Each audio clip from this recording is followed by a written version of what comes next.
നമസ്കാരം, എല്ലാവർക്കും സ്വാഗതം. നമ്മൾ ഇന്നിവിടെ ഒരുമിച്ച് ഒരു ആത്മീയ യാത്ര തുടങ്ങുകയാണ്. പോകുന്നത് എങ്ങോട്ടാണെന്നല്ലേ? കേരളത്തിന്റെ ഹൃദയഭാഗത്തേക്ക്. അവിടെ ശാന്തവും പവിത്രവുമായ ഒരിടമുണ്ട്. വിശ്വാസവും പ്രകൃതിയുമൊക്കെ കൈകോർത്ത് നിൽക്കുന്നൊരിടം. അപ്പോ ഒന്ന് ആലോചിച്ച് നോക്കൂ. ഒരു ക്ഷേത്രത്തിലെ പുണ്യ സംരക്ഷകർ അല്ലെങ്കിൽ കാവൽക്കാർ മത്സ്യങ്ങളാണെങ്കിലോ?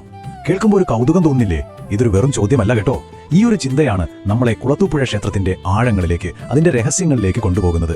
അവിടെ എന്താണെന്ന് വെച്ചാൽ പുരാതന വിശ്വാസങ്ങളും ഐതിഹ്യങ്ങളും ഒക്കെ ഒരു പുഴയിലെ ഓളങ്ങൾ പോലെ ഇങ്ങനെ ഒഴുകി നടക്കുകയാണ്. അപ്പോൾ നമുക്ക് തുടങ്ങാം. നമ്മുടെ ഈ യാത്ര തുടങ്ങുന്നത് കൊല്ലം ജില്ലയിൽ നിന്നാണ്. അവിടെ കുളത്തൂപ്പുഴയാറിന്റെ തീരത്ത് വളരെ ശാന്തമായ ഒരിടം, പ്രകൃതിയുടെയൊക്കെ മടിത്തട്ടിൽ ഒരു പുണ്യകേന്ദ്രം സ്ഥിതി ചെയ്യുന്നുണ്ട്. അതാണ് നമ്മുടെ കുളത്തൂപ്പുഴ ക്ഷേത്രം. ഈ ക്ഷേത്രം തിരുവിതാംകൂർ ദേവസ്വം ബോർഡിന്റെ കീഴിലാണ് വരുന്നത്. പിന്നെ അതിന്റെ ലൊക്കേഷൻ അത് പറയാതിരിക്കാൻ വയ്യ. നല്ല ഭംഗിയുള്ളൊരിടമാണ്.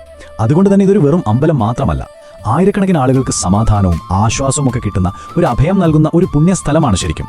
അപ്പോൾ എന്താണ് ഈ ക്ഷേത്രത്തെ ഇത്രയ്ക്ക് സ്പെഷ്യലാക്കുന്നത്? അത് ഇവിടത്തെ പ്രതിഷ്ഠ തന്നെയാണ്.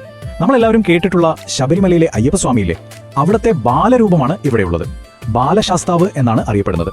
ആ ഒരു കുട്ടിയുടെ നിഷ്കളങ്കതയും സംരക്ഷണവും ദൈവീക കൃപയുമെല്ലാം ചേർന്നൊരു രൂപം. ആ ഒരു സാന്നിധ്യം ഈ അമ്പലത്തിന് ഒരു പ്രത്യേക പോസിറ്റീവ് എനർജി നൽകുന്നുണ്ട്, ഒരു പ്രത്യേക പരിശുദ്ധി. അറിയാമോ, ഓരോ ക്ഷേത്രത്തിനും അതിൻ്റെതായ ഒരു ആത്മാവുണ്ട്. അതെവിടെയാണെന്നറിയോ? അതിന്റെ ഐതിഹ്യങ്ങളിലും ചരിത്രത്തിലുമൊക്കെയാണ് അത് ഒളിഞ്ഞിരിക്കുന്നത്. അപ്പോൾ നമുക്കിനി കുളത്തൂപ്പുഴയുടെ ആത്മാവിലേക്കൊന്ന് ഇറങ്ങിച്ചെല്ലാം, അതിന്റെ ഉത്ഭവത്തിന്റെ കഥകളിലേക്ക്. ഇവിടത്തെ വിഗ്രഹത്തിന്റെ ഉത്ഭവത്തെക്കുറിച്ച് ഭയങ്കര അത്ഭുതകരമായ ഒരു കഥയുണ്ട് കേട്ടോ. അതായത്, ഒരു ബ്രാഹ്മണൻ യാദൃശികമായി കുറച്ച് കല്ലുകൾ കണ്ടെത്തി. അദ്ദേഹം അതിലൊന്നടിച്ചതും അത് 8 കഷ്ണങ്ങളായി പൊട്ടി. അവിശ്വസനീയം എന്താണെന്ന് വെച്ചാൽ ആ കഷ്ണങ്ങളിൽ നിന്ന് രക്തമൊഴുകാൻ തുടങ്ങി. പിന്നെ സംഭവിച്ചത് അതിലും വലിയ അത്ഭുതമാണ്. ആ 8 കഷ്ണങ്ങളും തനിയെ കൂടിച്ചേർന്ന് ഇന്നത്തെ ബാലശാസ്താവിന്റെ വിഗ്രഹമായി മാറി. ശരിക്കും പറഞ്ഞാൽ ഒരു ദൈവിക ഇടപെടലല്ലേ? നിഗൂഢത നിറഞ്ഞ ഒരു അവിശ്വസനീയമായ കഥയാണത്. ഈ ക്ഷേത്രത്തിന്റെ ചരിത്രം നോക്കുകയാണെങ്കിൽ അതിൽ ദൈവങ്ങളും രാജാക്കന്മാരും ഒക്കെ ഒരുപോലെ പങ്കുവച്ചിട്ടുണ്ട്. ഐതിഹ്യം പറയുന്നത് എന്താണെന്ന് വെച്ചാൽ, കേരളം സൃഷ്ടിച്ച സാക്ഷാൽ ഭാർഗവരാമനാണ് ഈ വിഗ്രഹം സ്ഥാപിച്ചതെന്നാണ്.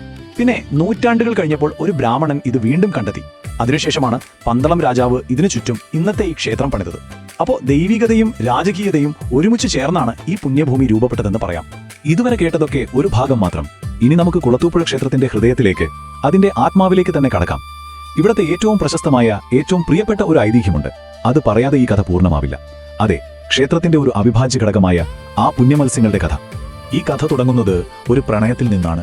ഒരു ജലകന്യക, അവൾക്ക് ശാസ്താവിനോട് അടങ്ങാത്ത സ്നേഹമായിരുന്നു. ഭഗവാനെ പിരിഞ്ഞിരിക്കാൻ അവൾക്ക് ഒട്ടും ആഗ്രഹമുണ്ടായിരുന്നില്ല. ഈ ഒരു സ്നേഹബന്ധം ഈ ക്ഷേത്രത്തിന് ഒരു പ്രത്യേക ഭംഗി, ഒരു നിഗൂഢമായ സൗന്ദര്യമൊക്കെ നൽകുന്നുണ്ട്. അപ്പൊ ശാസ്താവിന്റെ കാരുണ്യം കൊണ്ട് ആ ജലകന്യകയ്ക്ക് ഒരു അനുവാദം കിട്ടി, ക്ഷേത്രക്കുളത്തില് ഒരു മത്സ്യരൂപത്തിൽ ജീവിക്കാൻ. അങ്ങനെയാണ് അവൾ ഭഗവാന്റെ കൂടെ എപ്പോഴും ഉണ്ടാകുന്നത്. അതുകൊണ്ട് തന്നെ നമ്മൾ അവിടെ കാണുന്ന മത്സ്യങ്ങളിലെ അവരെ തിരുമക്കൾ എന്നാണ് വിളിക്കുന്നത്. അതായത് ഭഗവാന്റെ ദിവ്യ സന്താനങ്ങൾ. അപ്പൊ അവര് വെറും മത്സ്യങ്ങളല്ല, ഭഗവാന്റെ പുണ്യ സംരക്ഷകരാണ്, കൂട്ടാളികളാണ്. ഈ ജലകന്യകയുടെ കഥയിൽ നിന്നാണ് മീനൂട്ട് എന്ന് പറയുന്ന ഇവിടുത്തെ വളരെ സവിശേഷമായ ഒരു ആചാരം ഉണ്ടാകുന്നത്.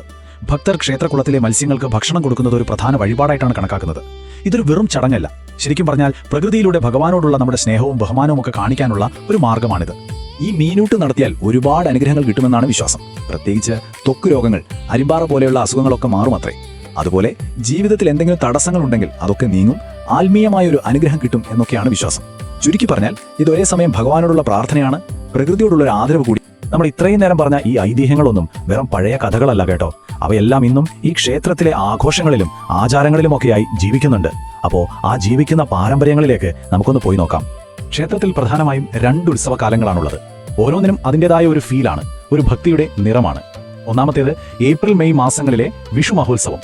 അത് വലിയ ഘോഷയാത്രകളും ആഘോഷങ്ങളുമൊക്കെയായി ആകെ ഒരു ബഹളമായിരിക്കും. പിന്നെ വരുന്നത് ഡിസംബർ ജനുവരിയിലെ മണ്ഡലകാലമാണ്. ആ സമയത്ത് ശബരിമല തീർത്ഥാടകരുടെ ശരണം വിളികൾ കൊണ്ട് അവിടെ മുഖരിതമാകും.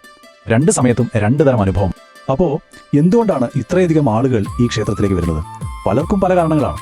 ചിലർക്ക് വേണ്ടത് ഇവിടുത്തെ ആ ശാന്തമായ ആത്മീയമായ ഒരു അന്തരീക്ഷമാണ്.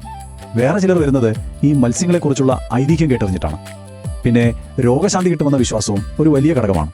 അതോടൊപ്പം ഇതൊരു പ്രധാന തീർത്ഥാടന പാതയിലൊരു കേന്ദ്രം കൂടിയാണല്ലോ. ഇതെല്ലാം കൂടിച്ചേരുമ്പോഴാണ് കുളത്തൂപ്പുഴ ഇത്ര പ്രിയപ്പെട്ടതാകുന്നത്. ഇത്രയും കേട്ടപ്പോൾ നിങ്ങൾക്കും അവിടെയൊന്ന് പോകാൻ തോന്നുന്നുണ്ടോ? തീർച്ചയായും പോകണം. അപ്പോൾ നിങ്ങളുടെ യാത്ര കുറച്ചുകൂടി എളുപ്പമാക്കാൻ ചില കാര്യങ്ങൾ ഞാൻ പറഞ്ഞു തരാം. അപ്പോൾ യാത്ര പ്ലാൻ ചെയ്യുമ്പോൾ ഈ കാര്യങ്ങൾ ഒന്ന് ശ്രദ്ധിച്ചോളൂ. ക്ഷേത്രം തുറക്കുന്ന സമയം രാവിലെ 5 മണി മുതൽ ഉച്ചയ്ക്ക് 12 വരെയാണ്. പിന്നെ വൈകുന്നേരം 5 മുതൽ രാത്രി 8 മണി വരെയും തുറന്നിരിക്കും. ട്രെയിനിലാണ് വരുന്നതെങ്കിൽ ഏറ്റവും അടുത്തുള്ള സ്റ്റേഷൻ തെന്മലയാണ്. ഒരു 10 കിലോമീറ്റർ ദൂരമേ ഉള്ളൂ. ഫ്ലൈറ്റിലാണെങ്കിൽ തിരുവനന്തപുരം എയർപോർട്ടിൽ ഇറങ്ങാം. അവിടെ നിന്ന് ഏകദേശം 70 കിലോമീറ്റർ ദൂരമുണ്ട്. പിന്നെ പോകാൻ ഏറ്റവും നല്ല സമയം എപ്പോഴാണെന്ന് ചോദിച്ചാൽ ഒന്നുകിൽ വിഷു ഉത്സവ സമയമായ ഏപ്രിൽ മെയ് മാസങ്ങൾ, അല്ലെങ്കിൽ മണ്ഡലകാലമായ ഡിസംബർ ജാനുവരി മാസങ്ങൾ. അപ്പോൾ നമ്മൾ ഈ യാത്രയുടെ അവസാനത്തിലേക്ക് കടക്കുകയാണ്. പോകുന്നതിന് മുൻപ് ഒരു ചെറിയ ചോദ്യം ഞാൻ നിങ്ങളുടെ മുന്നിൽ വെക്കുകയാണ്. ഒന്ന് ആലോചിച്ച് നോക്കൂ.